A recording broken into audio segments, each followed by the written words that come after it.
When I was a child, in the late 20s, early 30s, where we lived lived in an all-Indian community, and there was no electrical lines strung as far north as we lived. On a Saturday night, all of the families got together, and the beaders would do their bead craft. Carvers would be working on antlers or carving wood or stone. Children would be doing needlecraft, making moccasins, and there was always a storyteller.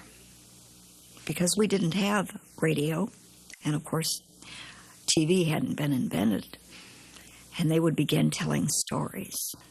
This was such a time of entertainment. The big baskets of popcorn would be popped, because remember, we had popcorn first. And it was such a time of fellowship. But the last story of the night, when we had oil, kerosene lamps, someone would tell a ghost story. Now, today we'd consider that child abuse. When I was a little girl, that got the adrenaline pumping, and we always looked forward to it. And at the scariest part, someone would get up and blow out the light, and all the kids would scream. Now, we heard the same ghost stories over and over, but it was such a pleasant time. And I'd like to share these with my grandchildren, Shawnee Kirkland, Kiowa Kirkland, and my new grandchild-to-be. If it's a girl, she'll be Autumn Wind Kirkland, and if it's a boy, he will be Winterhawk Kirkland. So when grandmother is gone, children, listen to these stories. I'm going to tell you the story of Scunny and the Stone Giant. When people and animals were still able to talk to one another, an Indian boy named Scunny went out for a walk in the woods. His mother had told him never to go up the river to the place where the stone giants lived. But the boy was so busy skipping rocks across the river, he forgot. Pretty soon, there he was, right in the middle of the circle of stones where the stone giants lived.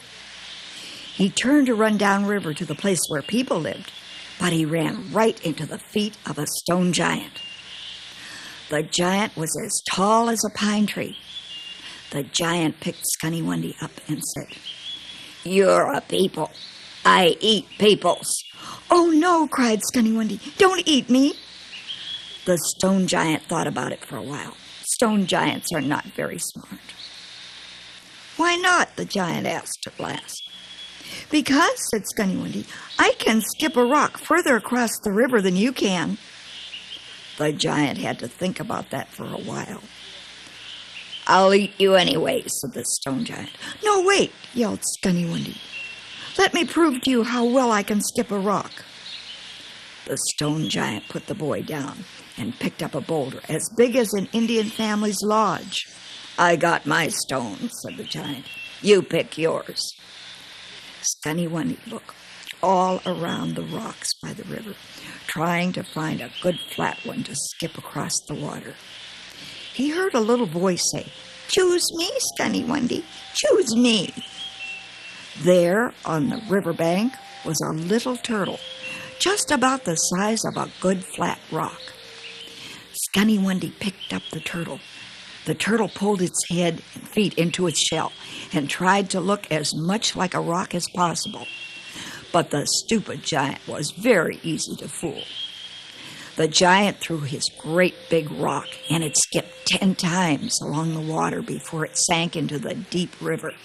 "10 times, said the stone giant. "I win." "Not yet you don't," said Scunny, and he threw the little turtle into the river. The turtle skipped just like a flat rock, 2, 3, 4, 5 times.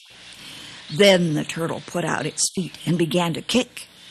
6 times the turtle skipped, 7, 8, 9, 10. Then the turtle began to swim. 11, 12, 13 times. The swimming turtle looked like a skipping rock. 14, 15, 16 times. The turtle swam all the way to the other side and sat on the other riverbank, looking like a rock. "I win," said Skinny Wendy. The stone giant was so mad that he shook and shook and shook himself into 1,000 pieces. All of the pieces fell into a big rock pile. Skinny Wendy crossed the river, thanked the turtle, and went home. Don't ask how he crossed the river. That's a different story.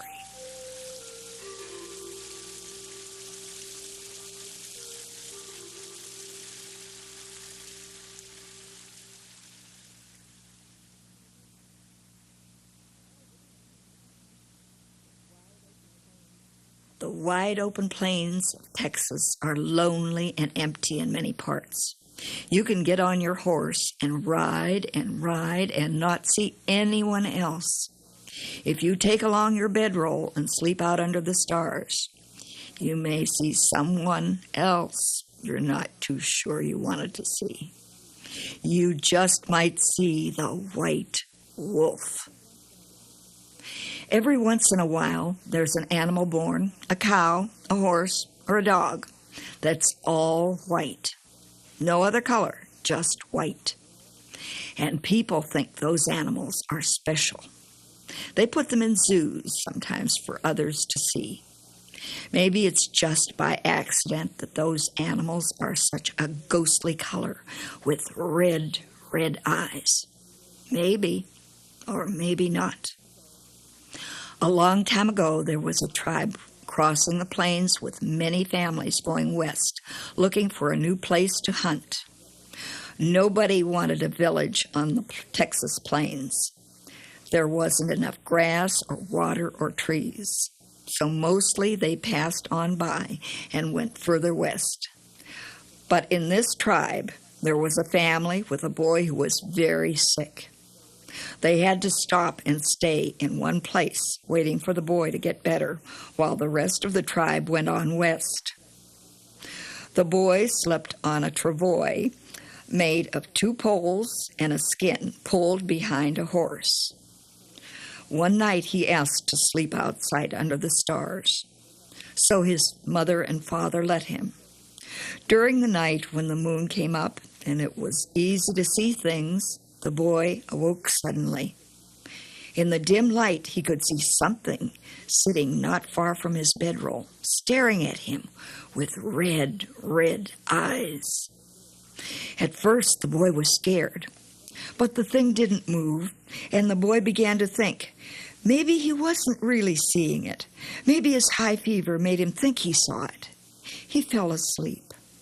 When he woke again, the moon was higher, and the thing was sitting closer, staring at him with red eyes.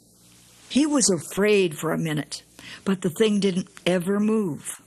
The boy fell asleep again, feeling bad from the fever. When he awoke again, the moon was at the top of the sky, and the thing was sitting right beside him, looking down at him with red eyes. "It's a dog," said the boy, "just a big white dog."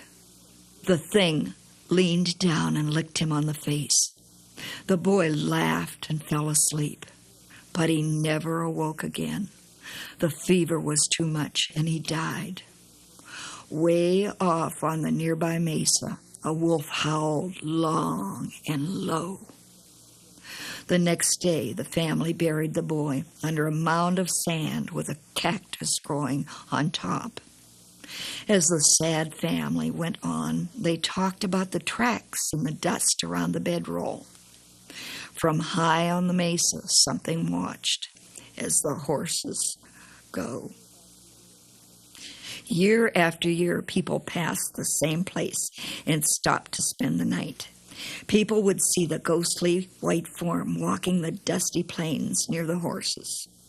It never came close, but somehow it seemed lonely. Once a family stopped beside the grave, and the people saw small white bones sticking out of the sand. Suddenly, over the top of the mound of sand came a huge white wolf snarling at them. Those people left as fast as they could go. Some people said the white wolf protected the boy's grave. Some people said the white wolf had killed the boy in the sandy grave. But as the years went by, the people began to say something else. They began to say the white wolf was the ghost of the boy.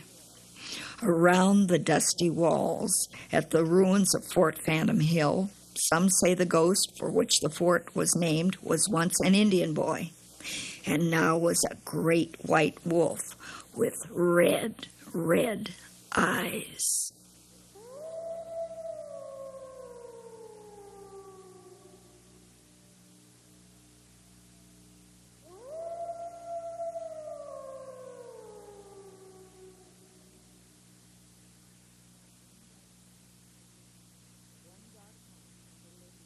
One dark night, a little Indian boy stayed in the woods too long. It was late, and his mother was going to be mad. It was dark, and it was a long, long way to his lodge. He started walking slowly out of the woods. As he walked slowly along, each time he took a step, he heard something behind him take a step. Walking slowly along, he stopped and looked back. There was no one there. "Who is following me?" he asked. He walked a little faster. Each time he heard his moccasin hit the path, he heard something else make a sound, like someone behind him taking a step, walking a little faster. He stopped and looked back. There was no one there. "Who is following me?" he said. He started to run a little. Each time his foot hit the ground, he heard something else, like feet behind him hitting the ground, starting to run just a little. He stopped and looked back.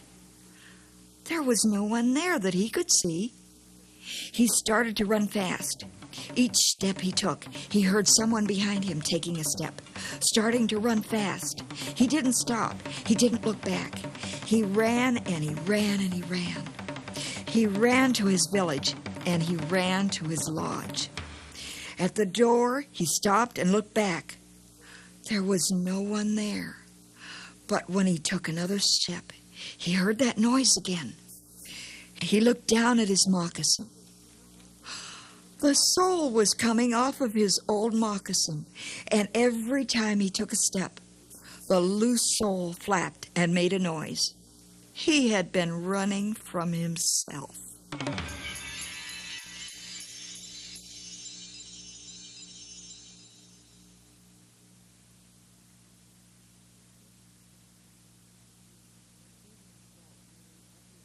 When evening fell on the upper Rio Grande River, there was a horrible ghost that floated up and down the river valley.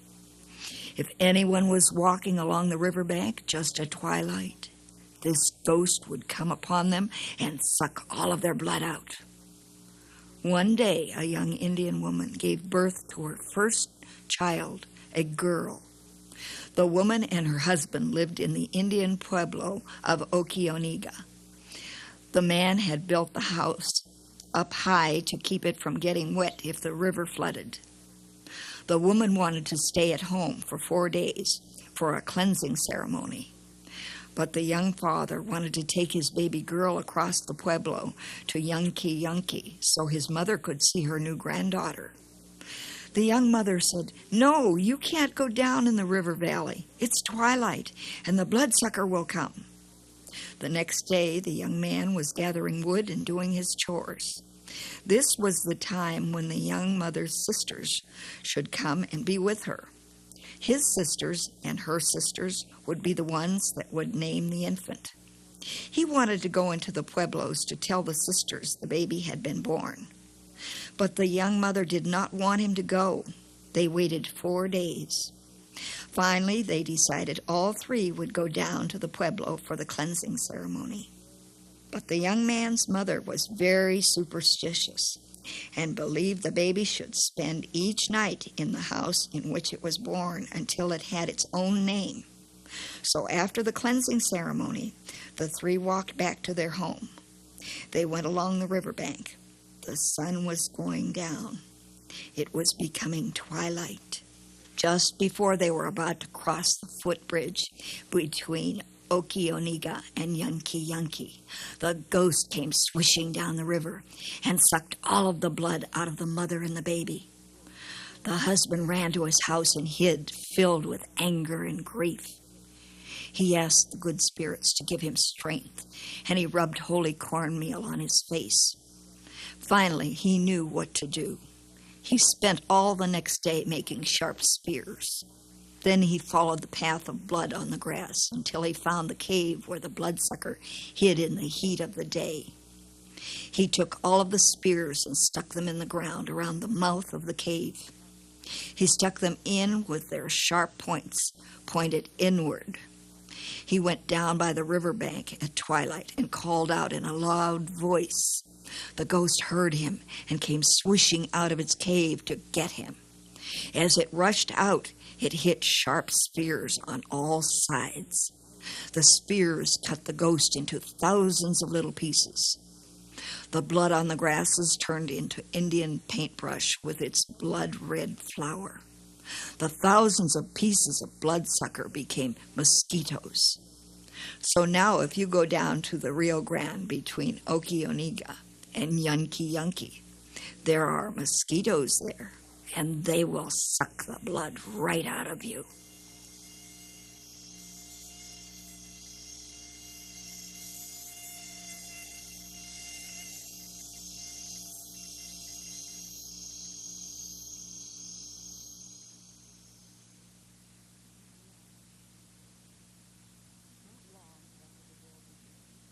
Not long after the world began, the people built their lodges beside the great water in what we call the Pacific Northwest. In one village, the young chief was named Lone Feather. He met a pretty young woman who was named Robin because that bird had sung outside her father's lodge on the morning she was born. Lone Feather and Robin planned to be married when the springtime came and the snows that blew down from the Cascade Mountains began to melt. In the last cold days of winter, Lone Feather became very ill and had a high fever. At last, his spirit left his body and walked down the spirit trail to the land of the dead. Robin and all of the people were very sad. The people went in canoes and took the body of the chief to a burial island. They placed the body on a high platform of poles. Then they left quickly. No one dared to stay on a burial island very long. Springtime came, and Robin was very sad. One night she had a dream. In her dream, Lone Feather came to her and told her that he had not found peace in the land of the dead because he missed her so much. Robin told her father of her dream. He agreed to help her. They paddled their canoe up the great river to the most distant and most sacred burial island. No one ever went to this island anymore. It had become the secret place of the dead. As the night came, Robin and her father paddled through the darkness and thick fog toward the land of the dead. In the distance, they heard the drum being played, and they heard the dead singing and dancing. They sounded very happy. Robin's father let her out of the canoe and paddled away down the river. Robin walked through the fog to the village of the dead. She was welcomed at first, until the dead began to see that she was still alive.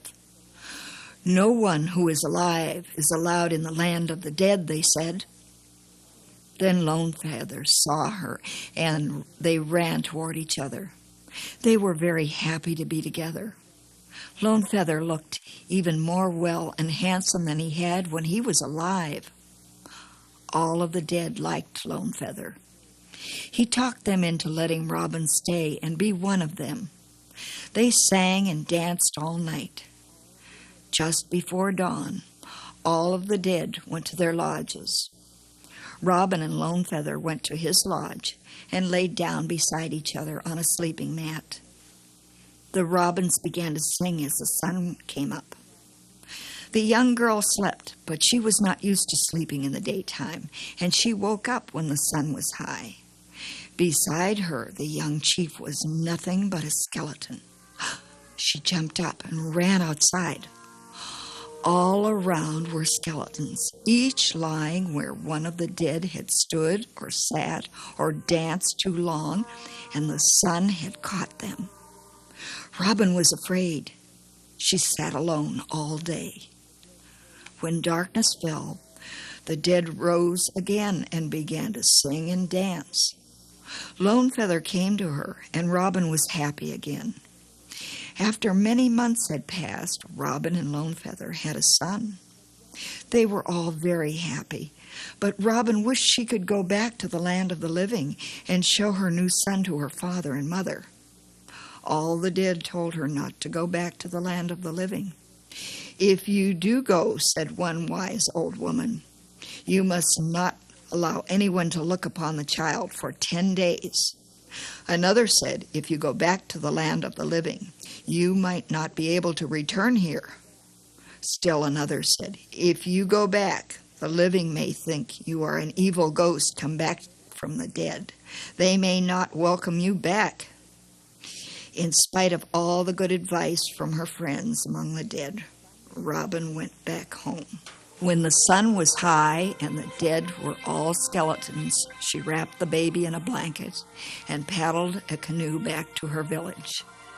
At her village, the people did not trust her. The people thought she was an evil ghost. No one ever came back from the land of the dead. What business did she have coming back? Robin's father and mother were happy to see her again. She hid in their lodge so that other people would not be angered by the sight of her. Robin's mother wanted to see the baby. Robin told her they must wait 10 days before the baby could be brought out into the sunlight. Robin's mother did not like that. She became impatient and could not wait to see her grandson. One bright sunny day, while Robin was asleep, the grandmother opened the blanket and looked inside. The baby was a skeleton. The grandmother dropped the baby, and the little bones scattered all over the lodge. Day and night the bones were bones. Sadly, Robin gathered the bones and paddled back to the land of the dead. There the little bones were a baby again when the sun went down. The three were very happy. Lone Feather, Robin, and their son, and the dead met in a tribal council and declared that no one may ever again pass back and forth between the land of the living and the land of the dead.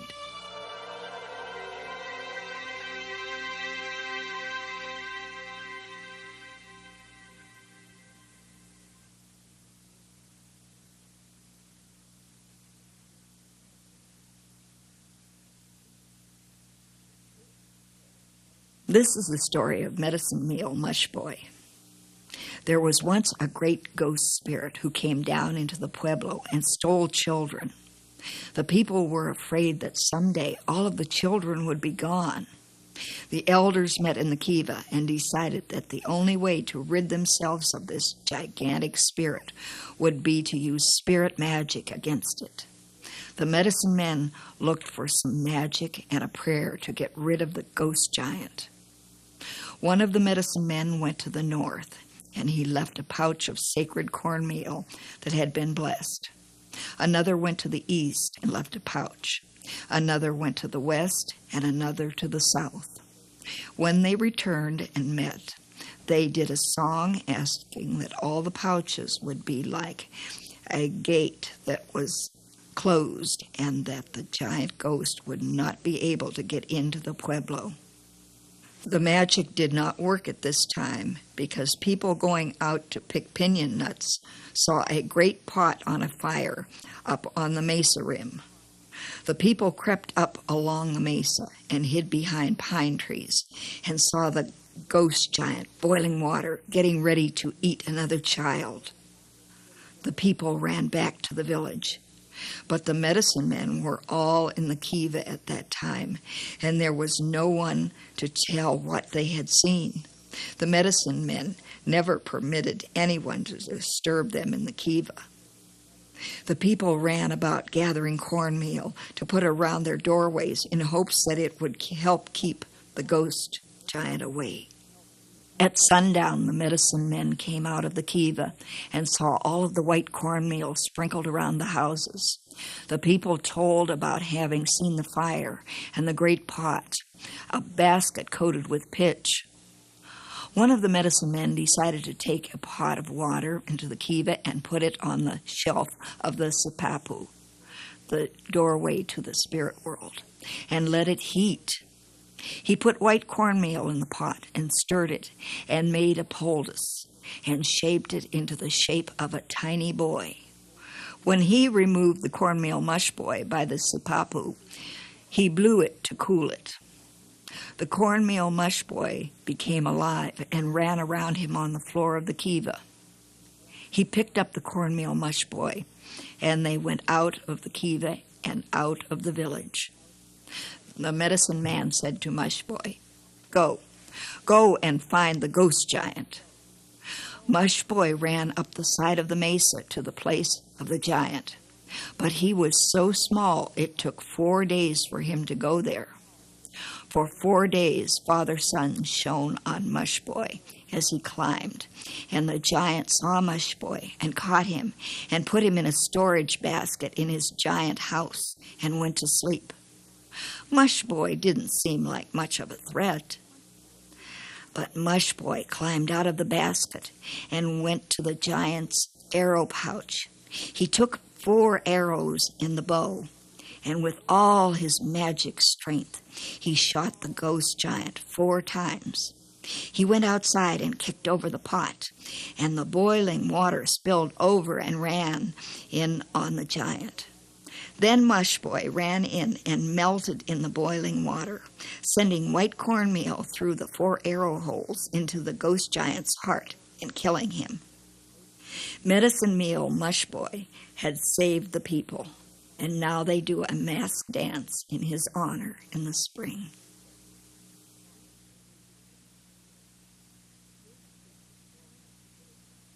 This is the story of Gray Woman. One hot day in summer, Winterhawk was working in the trading post. Business had been slow, and there were no people about. He decided to go behind the counter and work on his blankets. With his head bent low over his work, he sensed that someone had walked in. He looked up. In the doorway stood a tall, thin woman, dressed in a gray blanket. Gray as shadows, Winterhawk thought to himself. She had a sad, tragic face. Her big dark eyes were full of tears. She moved slowly to the counter. Winterhawk stood up, looked at her kindly, and said, "What can I do for you today, cousin?" Without speaking, the woman pointed to a bottle of milk. Winterhawk took it down and handed it to her. She took the milk, turned around, and went out without paying or speaking. Winterhawk was so touched by her great sad eyes that he didn't have the heart to go after her and demand payment. The next day, business was slow again. While dusting some of the shelves, Winterhawk sensed that she had come in the store. He turned around. She was standing in the doorway with the same gray blanket, the same great sad eyes. He went behind the counter and asked, "What can I do for you today, cousin?" Just as before, she pointed to a bottle of milk. He lifted it down and he handed it to her. She took it, turned around, and left the store. That night, he met with some friends to play cards. As he was dealing out the cards, he told his friends about the Gray Woman. "She has a secret. I don't know what it is, but I'd like to know." The friends listened to the story and said amongst themselves, "What do you say we come to the trading post tomorrow, pretend that we're trading, and if she comes in again, we'll follow her. We'll see what her secret is." It was agreed. The next day, at about the same time, Winterhawk was working, and his friends were all stationed around as though they were trading. Within a few minutes, the gray woman was standing in the doorway. She moved up to the counter. "What can I do for you today, cousin?" Just as before, she pointed to a bottle of milk.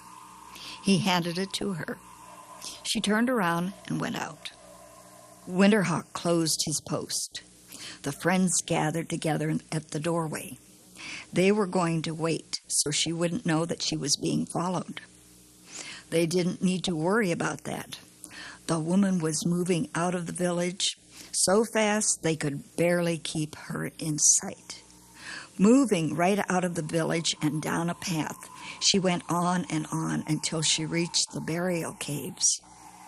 Then she wove in and out amongst the stones, as though she knew exactly where she was going. After a moment, she reached a rise in the hill, stood there a moment silhouetted against the sky, then disappeared. The friends came as fast as they could to the spot where she had disappeared. On the spot was a new grave. The grass hadn't even begun to grow over the fresh-turned earth. On the marker it said that buried there just 4 days ago was a young mother and her infant child. Both had died of a fever.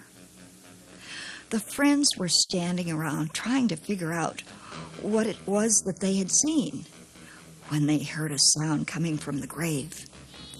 It was a long, mournful baby's wail. One of the men got to his knees and began to move the stones. After a time, they could see inside the cave. Winterhawk looked down into the cave. Inside was Gray Woman.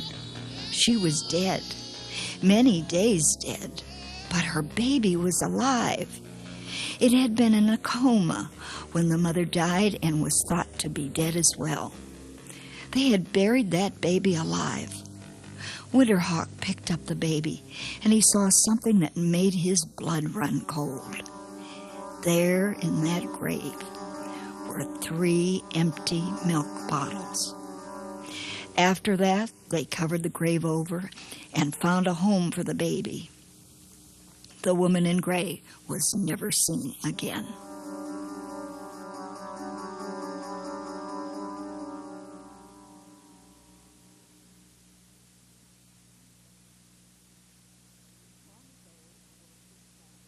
Long ago, a woman was traveling late at night through the forest toward the village of her sister. The full moon shone down brightly, and so it was not too dark to travel, though clouds crossing the sky sometimes passed over the face of the moon. Then everything became as dark as the heart of a deep cave, and all that could be done was to stand and wait for the clouds to clear away. With this woman was her husband and her small baby. She carried the baby in its cradle board, and on her back she carried bags made of woven bark, which were filled with corn. There was a shortage of food in her sister's village, so she was bringing this corn to share with them. She had hoped to reach her sister's village before dark, but her husband had walked so slowly that the night had overtaken them. Her husband carried nothing. He was a lazy man, and as they walked through the darkness, he complained, "Why must we travel so far? Why must we take food to your sister's people? We have barely enough food for ourselves. My feet hurt from all this walking. I am tired. We need to find a place to rest for the night." So the husband spoke, but the wife said nothing. She only continued to lead the way, carrying the heavy sacks of corn and her baby in the cradle board. As they walked along, the path in the forest rose until they were standing on a small hill. Below them was a clearing, and the full moon shone brightly down into that clearing, illuminating a small lodge at its northern edge. Just at that moment, the baby started to cry. The husband paid no attention to the baby. "Aha," he said, "this looks like a good place for us to spend the night." "My husband," said the wife, "I do not like the looks of that place. Let us continue on to my sister's village. It is not far." But the husband did not listen. He was already going down the hill. The wife quieted their baby and followed. "Ah," said the husband, looking inside the open door of the small lodge, which was made of bent saplings and elm bark shingles. "This is a fine place to spend the night." He went in, and the wife followed, holding her baby close. She looked around. On one side was a sleeping rack made of saplings tied together with an old bearskin on top. To the other side of the lodge was a large box, of the sort that people used to store their possessions. The lid of the box was shut. That was all there was in the lodge, but as she stood there, the woman thought she could feel someone or something watching her. "My husband," she said, "this is not a good place. Let us continue on to my sister's village." The husband did not listen. "Ah," he said, feeling the bed, "I must get my rest so that I can be strong enough to care for you and your child. I shall sleep here on the bed. You and the child can sleep on the floor."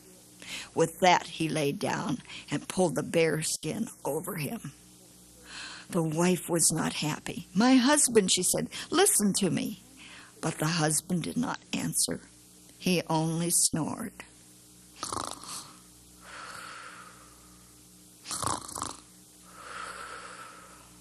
The wife looked around once more and then lay down on the floor so that she could see the bright face of Grandmother Moon shining in through the open door. She held her baby close to cover the face of the moon. And then all was dark. The wife heard something. It was the sound like this. "My husband," she said, "do you hear that?" But the husband did not answer. He only snored.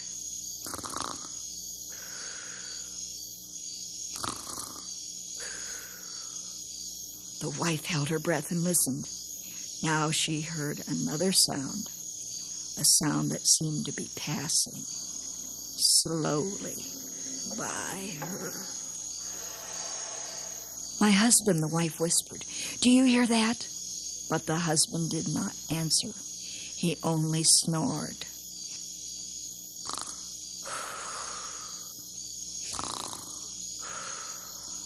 Again the wife held her breath and listened. This time she heard a sound that filled her with fear. It was a sound like the sound which a wolf makes when it grabs a rabbit in its jaws. "My husband," she whispered, "did you hear that?" But her husband did not answer. He did not even snore. Slowly, then the clouds began to clear away from the face of the moon. Again the light of the moon came into the small lodge. The wife decided she could wait no longer. Certain this was a bad place indeed, she crawled over to the side of the bed.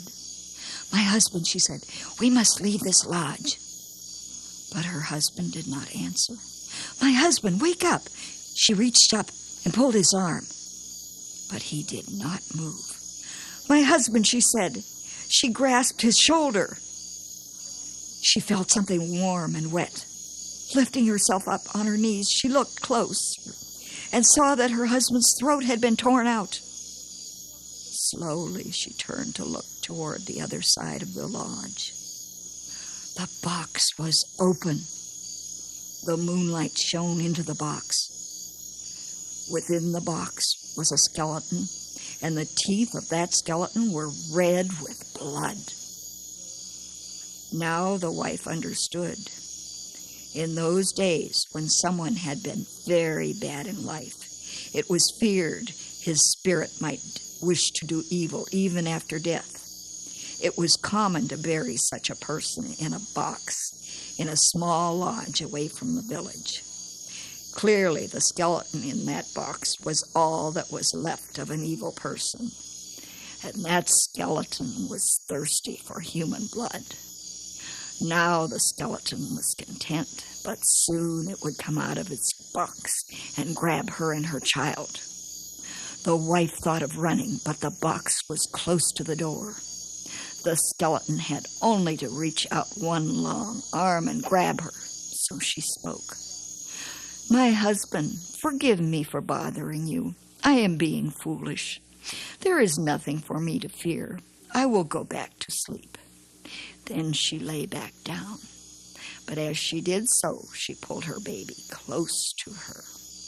And then slowly, no more than a finger's width at a time, she began to crawl toward the door. Just as she reached the door, the moon went behind a cloud. All became dark, and in that darkness, she jumped up and leaped through the door. Holding her baby close, she ran down the path toward her sister's village. She hoped the skeleton had not yet missed her, but as she ran from behind her, she heard, "Ah!" The scream was more terrible than the howl of a hunting wolf. She knew the skeleton was on her trail. She ran and ran, as fast as she could run through the forest. As she ran, her long hair streamed behind her. The path was narrow, and the branches of the pine trees leaned in close to her. Her hair tangled on a branch. She turned back to free her hair when, "Ah!" There was the skeleton right behind her, its long, bony fingers grabbing at her hair. She leaped forward and ran even faster. Holding her baby tight, she ran. She could hear the skeleton's bony feet pounding the earth. She could feel its cold breath on her neck. She could smell its foul breath. She felt as if she could run no further, but she knew she could not stop. In front of her, she saw lights and a clearing. It was the light from the fires outside the lodges of her sister's village. She took a deep breath to cry for help. "Gooey-ah," she called. "Gooey-ah." She burst into the clearing, and her legs lost their strength. She fell by the fire, clutching her baby beneath her, waiting for the skeleton's bony hand to grab her. Then a hand grabbed her shoulder. "Sister," said a familiar voice, "is it you?" The woman looked up. People were gathered around her, and her sister was touching her. She looked towards the forest path. There, cowering at the very edge of the circle of firelight, as if it feared the flames, there was the skeleton. "Arrgh!" The skeleton screamed one final time. It raised its long arms into the air. Its eyes burned with green flame. Then it turned and disappeared back into the dark forest. An old woman came from the biggest lodge. "Granddaughter," the old woman said, "that evil one has returned to trouble the people. Tomorrow we must go and end his bad ways forever." When the sun rose, that old woman and many strong warriors followed the young woman to the lodge in the clearing. The old woman motioned the others to stay back, and she looked into the lodge. On the bed where the husband had lain, only chewed and broken bones remained. On the other side of the lodge, the lid of the box was open, and in the box lay the skeleton, floating in blood. "My friend," the old woman said, "we have only come to clear away the brush and weeds from around your lodge. Do not wake up. Do not pay attention to us." The old woman stepped back. She motioned to the young men, and they began to pile dry brush all around the house. Then they piled on sticks and logs. The old woman motioned again, and the young wife stepped forward and set fire to the brush. Quickly, the fire spread about the lodge. Now the lodge was filled with green smoke, and through the open door they could see a shadowy figure moving back and forth, back and forth. The old woman spoke to the young men. "Hold your clubs ready. Something may try to escape." Then suddenly, whoosh, a great ball of green flames burst out of the door of the lodge. Out of that ball of flame came flying a great owl. The young men swung their clubs at the owl, but it flew over their heads. "Oh," it called. "Oh." Moo, it called. It flew into the forest, and it was gone. To this day, if you are walking in the deep woods, you may hear that owl calling. And when a woman walks in the woods with her husband, and they hear that call, she may turn to him and say, "Do you remember that story of the man who would not listen to his wife's advice?"